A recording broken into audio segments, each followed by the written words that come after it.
The Tatas book summary. Tata एक ऐसा नाम है जो हिंदुस्तान का बच्चा बच्चा जानता है। देश की तरक्की और बेहतरी के लिए टाटा ने काफ़ी कुछ किया, जिसे देशवासी हमेशा याद रखेंगे। इस बुक में आप सीखेंगे कि एक बिजनेसमैन के अंदर वो कौन सी क्वालिटीज़ हैं जो उसे अपना बिजनेस बनाए रखने में हेल्प करती है। ये बुक गिरीश कुबेर जी ने लिखी है। टाटा ग्रुप एक इंडियन ग्लोबल बिजनेस है और ये बात हम प्राउड से बोल सकते हैं।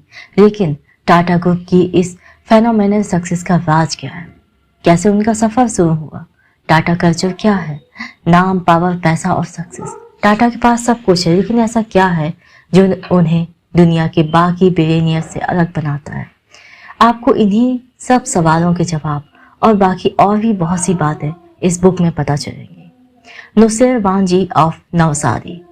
टाटा ग्रुप की शुरुआत एक इंसान ने की थी जिसका नाम था नुसैरवान। 1882 में जब उनका जन्म हुआ तो एक ज्योतिषी ने कहा था कि एक दिन नुसैरवान सारी दुनिया में राज करेगा, वो बहुत अमीर आदमी बनेगा। लेकिन नवसारी में पैदा हुआ हर एक बच्चा अच्छी किस्मत लेकर ही पैदा होता था। लेकिन नुसैरवान जी औरों से अलग थे, क्योंकि उन्होंने उस ज्योतिषी की बात को सच कर दिखाया था, जैसा कि उस दिन रिवाज था। नुसैरवान जी टाटा की भी बचपन में ही शादी कर दी गई थी और 17 साल की उम्र में वो एक बेटे के बाप भी बन गए थे। बच्चे का नाम जमशेद रखा गया। वो 1839 में पैदा हुआ था। नवसारी के ज़्यादातर लोग अपने गांव से बाहर जाना पसंद नहीं करते थे। उनके लिए उनका गांव ही पूरी दुनिया था। लेकिन नुसैरवान जी अलग थे। वो मुंबई जाकर कोई बिजनेस स्टार्ट करना चाहते थे। वो अपनी फैमिली के पहले इंसान थे जो नवसारी से बाहर गया हो। नुसैरवान जी ना तो ज़्यादा पढ़े लिखे थे, ना ही उनके बिजनेस के लायक पैसा था। यहाँ तक कि उन्हें बिजनेस की कोई नॉलेज भी नहीं थी। लेकिन हाँ, उनके पास कुछ कर गुजरने का पैशन था। उनके सपने काफ़ी बड़े थे और यही सपने उन्हें मुंबई लेकर आए। अपने साथ वो अपनी वाइफ और बेटे को भी ले गए। मुंबई जाकर उन्होंने एक फ्रेंड की हेल्प से कॉटन का बिजनेस शुरू किया। नुसैरवान जी अपने बेटे के लिए बड़े बड़े सपने देखते थे। उनका बिजनेस अच्छा चल पड़ा था और अपने बेटे को बेस्ट एजुकेशन देने के लिए उनसे जो बन पाया उन्होंने सब कुछ किया। फिर कुछ ही सालों बाद जमशेद जी ने अपने कॉलेज की पढ़ाई पूरी करी। नुसैरवान जी चाहते थे उनके बेटे को इंटरनेशनल बिजनेस एक्सपोजर मिले, इसलिए उन्होंने अपने बेटे को हांगकांग की ब्रिटिश कॉलोनी में भेज दिया। हांगकांग जाकर जमशेद जी ने 3 पार्टनर्स के साथ मिलकर बिजनेस शुरू किया और इस तरह टाटा कॉटन और ओपीएम के डीलर बन गए। नुसैरवान जी एक ब्रदर इन लॉ भी हांगकांग में ओपीएम का डीलर था। उसका नाम था दादा भाई टाटा। दादा भाई टाटा का बेटा रतन जी दादा भाई टाटा यानी आर.डी. जमशेद जी से 17 साल बड़ा था। आर.डी. एक ओपीएम डीलर था। साथ ही वो परफ्यूम्स और पर्स का भी बिजनेस करता था। वो अक्सर बिजनेस के सिलसिले में फ्रांस जाता रहता था। आर.डी. को बिजनेस पर्पस के लिए फ्रेंच आनी जरूरी थी, इसलिए जमशेद जी ने उसके लिए एक फ्रेंच टीचर रखा। लेकिन आर.डी. को ना सिर्फ फ्रेंच पसंद आई, बल्कि उसे टीचर की बेटी से भी प्यार हो गया था। उस लड़की का नाम था सुजाने। आर.डी. एक विडो था और उम्र में सुजाने से बड़ा भी था। फिर भी सुजाने को आर.डी. अच्छा लगा। दोनों एक दूसरे को चाहने लगे। फिर दोनों ही ने ही शादी की। लेकिन आर.डी. को डर था कि उनकी जो कंजर्वेटिव पारसी कम्युनिटी सुजाने को एक्सेप्ट नहीं करेगी। इसलिए उसने सुजाने को बोला कि वो जोरथ्रेनिज्म में कन्वर्ट हो जाए। सुजाने पारसी बनने को रेडी थी। उसने कन्वर्ट कर लिया और अपना नाम बदलकर सोनी रख लिया। आर.डी. और सोनी के 5 बच्चे हुए। उनके दूसरे बच्चे का नाम जहांगीर था, जिसे सारी दुनिया JRD के नाम से जानती है।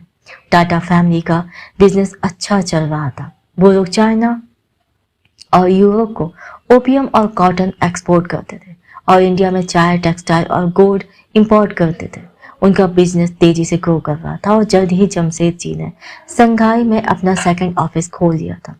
जमशेद जी ने ही यूरोप में टाटा बिजनेस को यूरोप में इस्टेब्लिश किया था। उस टाइम पैसेंजर एयरलाइंस नहीं होती थी, इसलिए उन्हें शिप से ट्रैवल करना पड़ता था। तब क्रूज शिप्स भी नहीं चलते थे, इसीलिए लोग अपने कार्गो के साथ ही ट्रैवल करते थे। इनफैक्ट जमशेद जी को तो कभी कभी लाइव स्टॉक के साथ भी ट्रैवल करना पड़ता था। चिकन, पिग्स, गॉड्स वगैरह को फ्रेश मीट के लिए ट्रांसपोर्ट किया जाता था। लेकिन जमशेदजी ने सब कुछ बर्दाश्त किया, जानवरों की बदबू, लॉन्ग जर्नीज और सी सिकनेस, सब कुछ, क्योंकि उनकी नज़र अपने गोल पर थी। उनका सपना था लंदन में एक टाटा ऑफिस खोलना। एक आदमी जिसने सपने बुने। इंग्लैंड जाकर जमशेदजी ने मैन्युफैक्चरिंग के बारे में काफ़ी कुछ सीखा। अब वो कॉटन ट्रेडिंग के साथ मैन्युफैक्चरिंग बिजनेस भी करना चाहते थे। 1873 में जमशेदजी ने अपनी खुद की स्पिनिंग और वीविंग मिल खोली। उस जमाने में ज़्यादातर बिजनेस बॉम्बे या अहमदाबाद में मिल्स खोलते थे बिजनेसमैन, लेकिन जमशेदजी ने नागपुर सिटी चूज की, जो कॉटन फार्म्स के काफ़ी नज़दीक थी। जमशेदजी ने इंग्लैंड से बेस्ट क्वालिटी की मशीनरी ऑर्डर की और मशीनरी ऑपरेशन के एक्सपर्ट भी हायर किए। अपनी इस नए बिजनेस का नाम उन्होंने एम्प्रेस मिल्स रखा था। लेकिन मिल चलाने में सबसे बड़ा चैलेंज था नागपुर का वर्क कल्चर। नागपुर के लोग आराम पसंद ज़्यादा थे, जबकि बॉम्बे में लोग छुट्टी वाले दिन भी काम करते थे।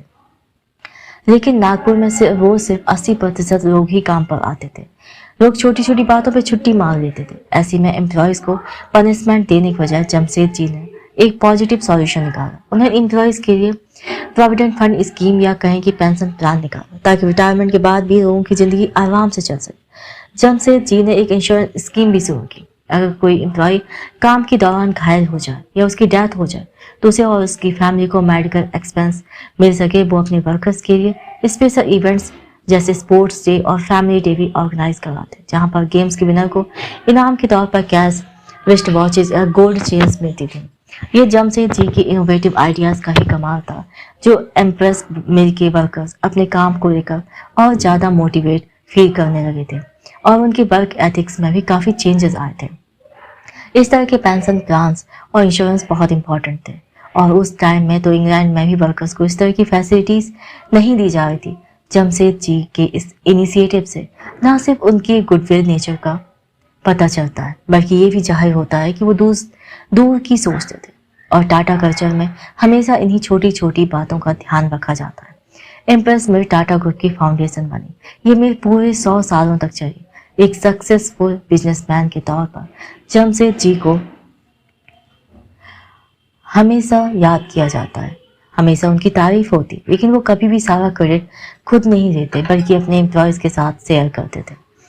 Baptism by fire JRD France में पला हुआ था।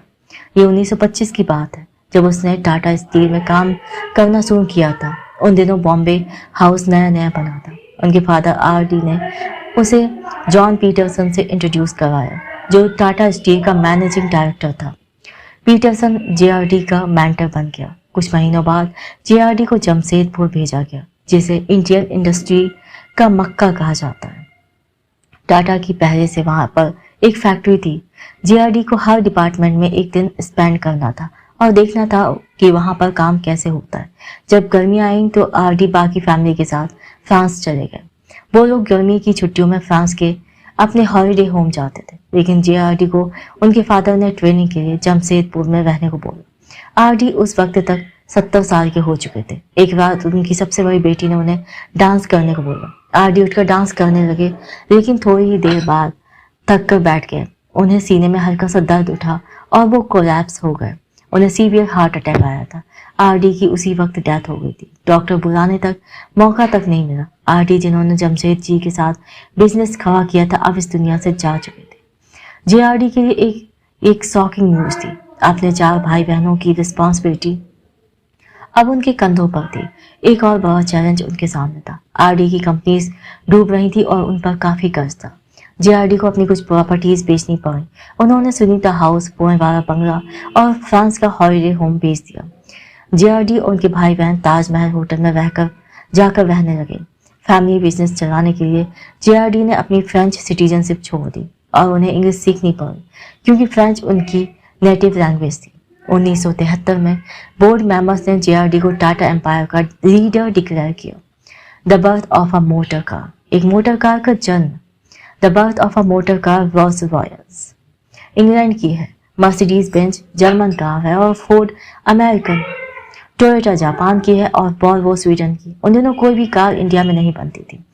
टैल्को ने ट्रक्स बनाने शुरू किए और इसी से रतन टाटा ने टाटा सिएरा और टाटा स्टेट 2 गाड़ियां निकाली। लेकिन ये मॉडल्स इतने महंगे थे कि सिर्फ अमीर और फेमस लोग ही खरीद सकते थे। तब रतन टाटा को एक 100% इंडियन फैमिली कार बनाने का ख्याल आया। 1993 में उन्होंने एक ऑटोमोबाइल पार्ट्स मेकर की मीटिंग में पब्लिकली अपना प्लान अनाउंस किया। उन्होंने लोकल मैन्युफैक्चरर्स को इस प्रोजेक्ट में पार्ट लेने के लिए इनकरेज किया। रतन टाटा का अगला स्टेप था टेल्को में एक इंजीनियरिंग टीम क्रिएट करना, मगर कई लोगों को डाउट था कि ये प्लान सक्सेसफुल होगा। फर्स्ट, इसके लिए बहुत ज़्यादा पैसे की ज़रूरत थी, और सेकंड, लोगों को पता था कि इंडिया में फैमिली कार की कोई मार्केट नहीं। और थर्ड, क्या वाकई में कोई कार 100% इंडियन हो सकती है? लेकिन रतन टाटा वो ऐसी कार चाहते थे जिसमें 5 लोगों के बैठने लायक जगह हो, क्योंकि आम इंडियन फैमिली काफ़ी ट्रैवल करती है तो सामान की भी जगह होनी चाहिए। उसके साथ ही गाड़ी इतनी स्ट्रांग हो कि इंडियन रोड्स पे सर्वाइव कर सके। रतन टाटा काम में जुट गए। उन्होंने बेस्ट इंजीनियर्स चूज करे।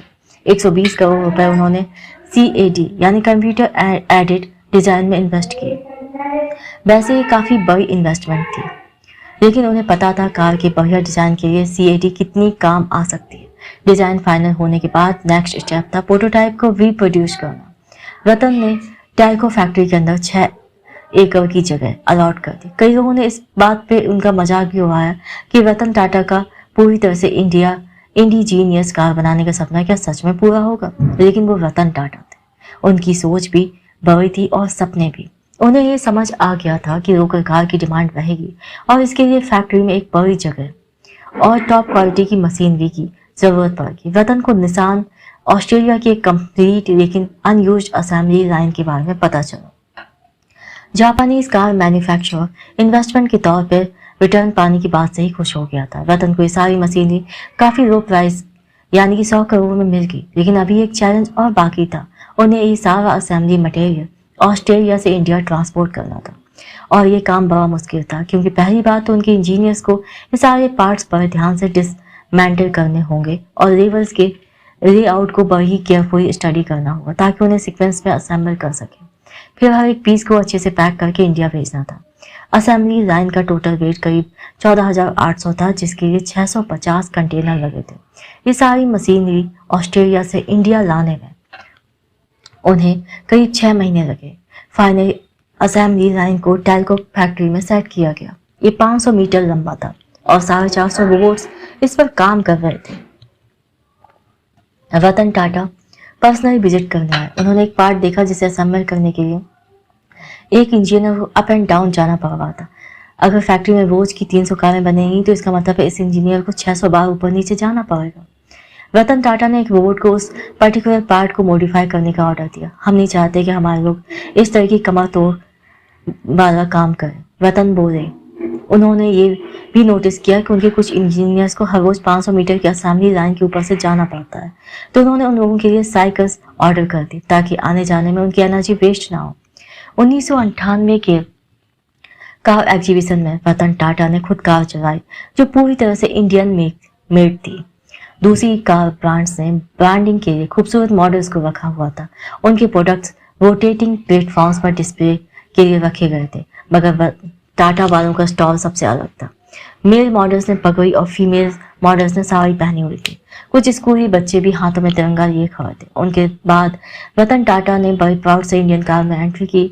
एक आदमी ने कमेंट किया, वाओ, ऐसा लग रहा है कि जैसे कोहिनूर गाड़ी में बैठ के आ रहा है। रतन टाटा ने अपनी इस नई कार का नाम रखा इंडिका। लॉन्च के 1 महीने बाद ही इंडिका ने 14% मार्केट शेयर पे होल्ड कर लिया था, लेकिन एक बड़ी प्रॉब्लम आ रही थी। कई सारे यूनिट डिफेक्ट्स निकल रहे थे। टाटा मोटर्स ने पूरे 500 करोड़ खर्च करके इस प्रॉब्लम को फिक्स किया। उन्होंने पूरी कंट्री के अंदर कस्टमर केयर कैंप खोले जहां कस्टमर्स फ्री में डिफेक्टिव पार्ट्स रिपेयर करवा सकते थे। रतन टाटा ने अपने सारे कस्टमर्स को यकीन दिलाया कि उनकी गाड़ियों को ठीक कर दिया जाएगा, लेकिन इसके बावजूद बहुत से लोगों को अभी भी अपने देश की बनी हुई चीज पर डाउट था। लोग बोल रहे थे इंडिका देश में बनी है, इसलिए उसके पार्ट्स डिफेक्टिव निकल रहे हैं। आम जनता की राय से रतन टाटा को बेहद मायूसी हुई।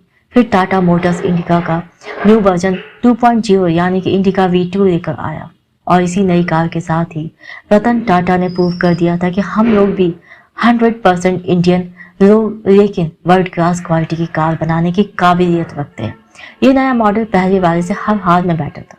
BBC ने इसे बेस्ट कार का अवार्ड दिया। इसने कई सारे मार्केट सर्वे भी जीते।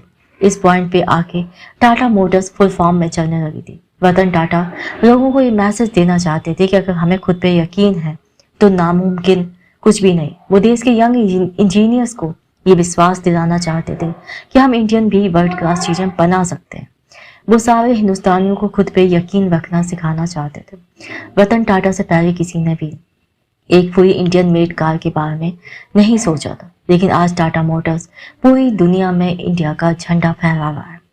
टाटा का culture, the Tata culture, capitalism with a heart का टाटा कल्चर का मकसद सिर्फ चैरिटी करना नहीं है, बल्कि सोशल वेल्थ बिल्ड करना है। टाटा ग्रुप ये मानता है अगर कम्युनिटी ग्रो करती है तो बिजनेस भी ग्रो करेगा। 1982 में जमशेद जी ने कुछ लोकल डॉक्टर्स को फाइनेंशियल हेल्प दी ताकि वो इंग्लैंड जाकर हायर एजुकेशन ले सके। उन लोगों से जमशेद जी ने कहा ये पैसा लोन समझ कर ले लो और बाद में धीरे धीरे वापस कर सकते हो। जमशेद जी ने यह भी बोला कि जो लोन मिलेगा वो पैसा दूसरे लोकल डॉक्टर्स के काम आएगा। इस तरह J N. Tata endowment for higher education of Indians की नींव रखी गई और इन 100 सालों में करीब 5000 से भी ज़्यादा लोगों को इंस्टीट्यूट ने बाहर जाकर स्टडी करने का मौका दिया और ये लोग खुद को जे.एन. टाटा स्कॉलर कहलाने में प्राउड फील करते हैं। तो टाटा ग्रुप बाकी बिजनेसेस से डिफरेंट कैसे है जो अपनी कॉर्पोरेट रिस्पॉन्सिबिलिटी को पूरा करते हैं? क्योंकि टाटा ग्रुप का कभी भी एक गोल नहीं रहा कि वो दुनिया का सबसे अमीर या बड़ा बिजनेस ग्रुप बने। टाटा ने हमेशा ही लोगों को देने में यकीन रखा है। जब उन्होंने नागपुर में एम्प्रेस मिल खोली थी तो जमशेद जी ने कुछ ऐसा किया था जो वेस्टर्न कंट्रीज में भी नहीं था। उन्होंने अपने एम्प्लॉयज़ को पेंशन प्लान की एक नई शुरुआत की थी क्योंकि वो हमेशा यही मानते थे कि सोसाइटी की भलाई में उनकी भलाई है। टाटा ग्रुप का मकसद सिर्फ पैसा कमाना नहीं है। जमशेद जी ने हमेशा सोसाइटी में कंट्रीब्यूट करने की कोशिश की, हमारे देश को बाहर से चीज़ें इंपोर्ट ना करनी पड़े। यही सोचकर उन्होंने एक स्टील प्लांट भी खोला था। उनका आर्टिफिशियल लेक एक बड़ा ही एम्बिशियस प्रोजेक्ट था। वो चाहते थे तो उस पैसे से कोई दूसरा बिजनेस खोल सकते थे, लेकिन उन्हें पता था कि इंडिया को हाइड्रो इलेक्ट्रिसिटी पावर में इंडिपेंडेंट होने की कितनी ज़रूरत है। उन्हें ये पता था कि कंट्री को इंजीनियर्स और साइंटिस्ट की बेहद ज़रूरत है। इसीलिए उन्होंने अपनी प्रॉपर्टीज़ बेचकर एक साइंस इंस्टीट्यूट स्टार्ट किया। 1986 में जमशेद जी ने फंड जमा करने के लिए बॉम्बे में 4 लैंड टाइटल्स और 17 बिल्डिंग्स बेच दी थी और इस तरह बेंगलोर के इंडियन इंस्टीट्यूट ऑफ साइंस का जन्म हुआ। दुनिया में कई और भी बिलियनियर्स हैं, बिल गेट्स, हेनरी फोर्ड और जॉन डी रॉकफेलर जैसे। ये लोग भी काफ़ी चैरिटी करते हैं, लेकिन रतन टाटा की बात ही अलग है। ये लोग सिर्फ सोशल वर्क में यकीन नहीं करते, बल्कि ये लोग सोसाइटी में इन्वेस्ट करते, ये लोगों में इन्वेस्ट करते। टाटा ग्रुप की हमेशा यही कोशिश रही है कि हमारे देश की हर सोशल प्रॉब्लम दूर हो। तभी तो रतन टाटा ने हमेशा लोकल टैलेंट को ही प्रमोट किया, जबकि बाकी बिजनेस ग्रुप कॉस्ट कटिंग के लिए बाहर से लोग बुलाते हैं। लेकिन टाटा का मानना है कि हमें लोकल टैलेंट को बढ़ावा देना चाहिए और हमारी यंग जनरेशन की स्किल्स डेवलप करके ही हमें उन्हें एम्पावर कर सकते हैं।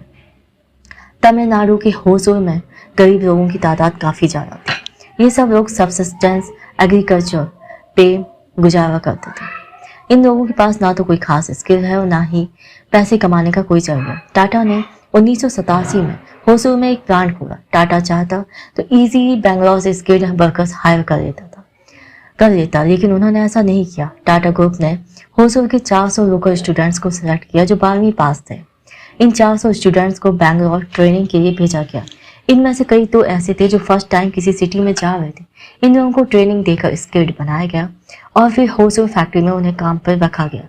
शुरू में इन यंगस्टर्स को मालूम ही नहीं था कि उन्हें करना क्या है या टाटा कौन है, लेकिन होसुर प्लांट का आइडिया काफ़ी सक्सेसफुल रहा। यहाँ पर स्टूडेंट आते हैं और वर्ल्ड क्लास वॉचेस बनाना सीखते हैं, जो कि टाटा का टाइटन ब्रांड है। The search for successor Tata group के 3 चेयरमैन काफ़ी इन्फ्लुएंसर तो हैं, एक दूसरे से काफ़ी डिफरेंट भी। जमशेद जी टिपिकल पारसी थे, शक्ल सूरत से भी और तौर तरीकों से भी। वो दाढ़ी भी रखते थे, जैसा कि उस टाइम पर पारसी मर्दों में कस्टम था। जे.आर.डी. टाटा डिफरेंट थे, वो एकदम फॉरेनर लगते थे, हमेशा सूट पहनते थे। वो क्लीन सेव रहते थे, इसलिए थोड़ा फ्रेंडली जेस्चर भी देते थे। और रतन टाटा एक इंट्रोवर्ट थे हैं, वो काफी रिजर्व नेचर के लेकिन जेंटल और हम्बल है। तीनों का लीडरशिप स्टाइल भी एक दूसरे से काफी डिफरेंट है। जमशेदजी देश की आज़ादी से कोई 1 सेंचुरी पहले पैदा हुए थे। उन्होंने जो सपना देखा था वो उनके जाने के बाद पूरा हो पाया। जेआरडी हमेशा सोसाइटी की वेलफेयर की बात सोचते थे। उनका मानना था कि लोगों में इन्वेस्ट करो तो कंपनी ग्रो करेगी। वो समाज के छोटे बड़े हर क्लास को साथ लेकर चलने में यकीन रखते थे। टाटा रतन टाटा मैथोडिकल है। इतने बड़े टाटा ग्रुप की सारी कंपनीज को एक साथ एक कल्चर में रखना ये उनका ही कमाल है। जब अपना सक्सेसर चुनने की बात आई तो रतन टाटा अपनी तरह एक मेथोडिकल और मेहनती आदमी चाहते थे। 1991 में वो 54 साल के थे जब वो टाटा ग्रुप चेयरमैन बने। टाटा ग्रुप में एक जनरल रूल है कि कोई भी चेयरमैन 75 की एज के बाद पोस्ट पर नहीं रहेगा। तो इसी रतन टाटा ने 73 की उम्र से ही अपना सक्सेसर ढूंढना शुरू कर दिया। उन्होंने 5 मेंबर्स की एक सिलेक्टिंग कमेटी बनाई जिसमें वो खुद भी शामिल थे। इस कमेटी के सारे मेंबर्स काफी सीक्रेटिव हैं। ये लोग कभी भी मीडिया से बात नहीं करते। हालांकि प्रेस के लोग अंदाजा लगाने में माहिर होते और पॉसिबल सक्सेसर का नाम पता सामने आ ही जाता है। लेकिन बात जब सक्सेसर की आई तो रतन टाटा के अपने कुछ स्टैंडर्ड थे। टाटा ग्रुप काफी बड़ा और डाइवर्स ग्रुप है जिसे कोई विजनरी, डेडिकेटेड और कमिटेड इंसान ही आगे ले जा सकता है। कोई ऐसा जो एरोगेंट और इगोइस्टिक ना हो। ये बात तो कंफर्म है कि सक्सेसर इंडियन ही होगा क्योंकि टाटा की जो फिलॉसफी है, उनकी जो आइडेंटिटी है वो एकदम इंडियन है और टाटा को इस पर पूरा प्राउड भी है। ग्रुप को कोई ऐसा चाहिए जो 20 से 30 सालों तक काम कर सके और एक इंसान जिसमें सारी क्वालिटीज हैं और वो है साइरस मिस्त्री। टाटा ग्रुप का 18% साइरस की फैमिली का है। जगुआर लैंड रोवर और करूज स्टील कंपनी को टाटा के अंडर में लाने के पीछे साइरस ही मेन डिसीजन मेकर है। साइरस पलौजी 43 साल के हैं, यानी वो ग्रुप को 20 से 30 साल और चला सकते हैं। रतन टाटा की तरह वो भी काफी माइल्ड नेचर के हैं और उन्हीं की तरह इंट्रोवर्ट भी। उन्हें भी पार्टी वगैरह में जाना पसंद नहीं है। सितंबर 2017 में कमेटी ने साइरस पलौजी मिस्त्री को अपना सक्सेसर चुना। साइरस बॉम्बे की पारसी फैमिली से हैं। वो पलौजी मिस्त्री के बेटे हैं जो एक कंस्ट्रक्शन मैग्नेट और एक बिलियनियर है। साइरस की मदर आयरलैंड से है। मिस्त्री फैमिली 100 सालों से भी ज्यादा टाटा ग्रुप का एक हिस्सा रही। अफवाहों का दौर जल्दी खत्म हो गया जब टाटा ग्रुप के नेक्स्ट चेयरमैन के तौर पर साइरस का नाम अनाउंस किया गया। हालांकि लोगों ने साइरस की क्रेडिबिलिटी पे सवाल भी उठाए। खुद रतन टाटा पर लोगों को डाउट हुआ जब उन्होंने जेआरडी की जगह ली थी, लेकिन उन्होंने एक स्ट्रॉन्ग लीडर बनकर खुद को प्रूव कर दिखाया था। अब साइरस पलौजी का टाइम है कि वो खुद को प्रूव करें। The storm and a new beginning.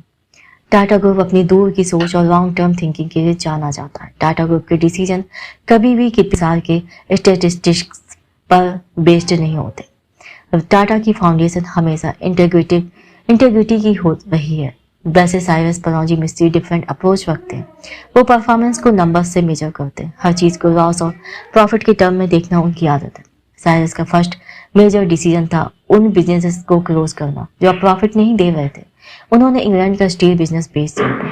उन्होंने बर्मुडा के ओरिएंट एक्सप्रेस होटल की डील भी कैंसिल कर दी थी।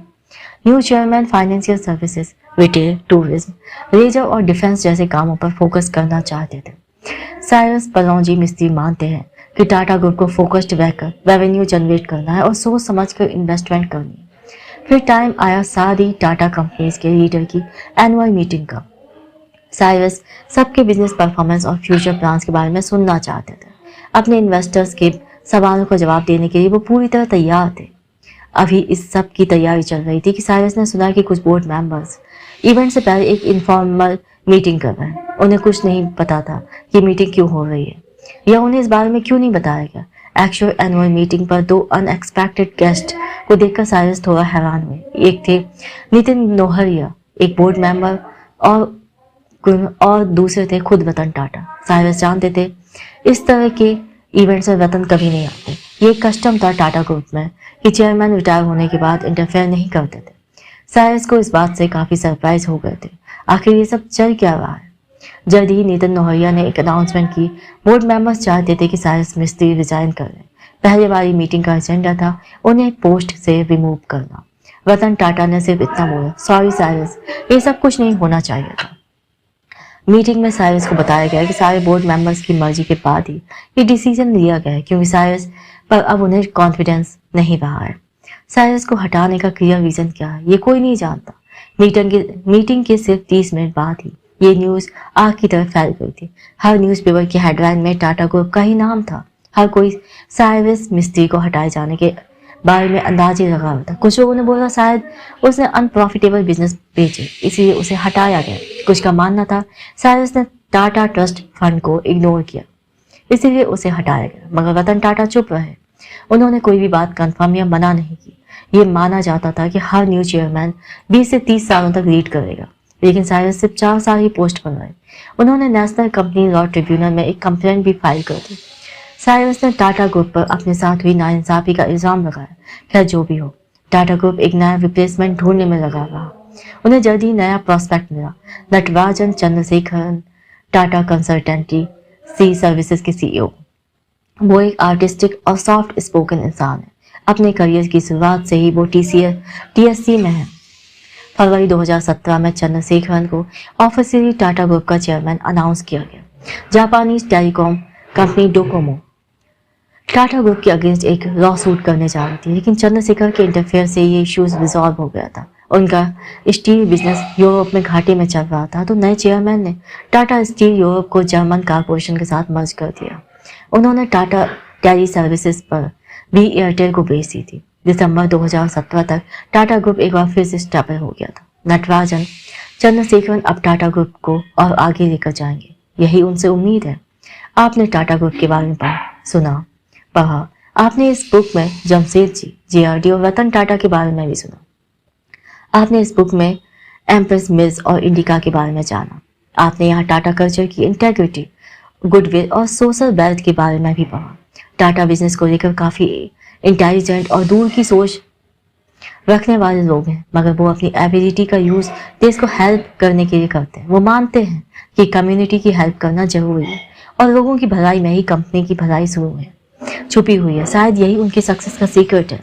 जितनी बड़ी टाटा कंपनी है उनका पर्पस उनसे काफ़ी बड़ा है। अगर आप टेलको में इंजीनियर होते तो क्या आप रतन टाटा पर ट्रस्ट करते जब उन्होंने कहा था कि इंडिजीनियस कार इंडिया में बन सकती है? जब पहली बार इंडिका फेल हुई थी तो क्या आप भी उन लोगों में शामिल होते जिन्हें अपने देश की काबिलियत पर शंका थी? हम भी कोई पूरी make in India world class car बना सकते हैं। खुद पे यकीन करो, यही लेसन रतन टाटा हर एक इंडियन को देना चाहते हैं। इंडिया में मल्टी बिलियन डॉलर कंपनीज भी हैं, फ्लिपकार्ट, पेटीएम, माइक्रोसॉफ्ट। मैं एक इंडियन सीईओ है तो क्या कौन कहता है कि इंडिया नई ऊंचाइयों को नहीं छू सकता? लेकिन सबसे पहले आपको खुद पे यकीन रखना होगा। आप भी कुछ कर सकते हैं, चाहे जो भी हो आपका करियर हो। खुद पे बिलीव करो कि आप कर सकते हो। जब आप ये विश्वास करोगे कि असंभव कुछ भी नहीं है तो आप ऐसी जिंदगी जिएंगे जहां कोई सीमा नहीं है। Salute to Tata group. Thank you very much for listening.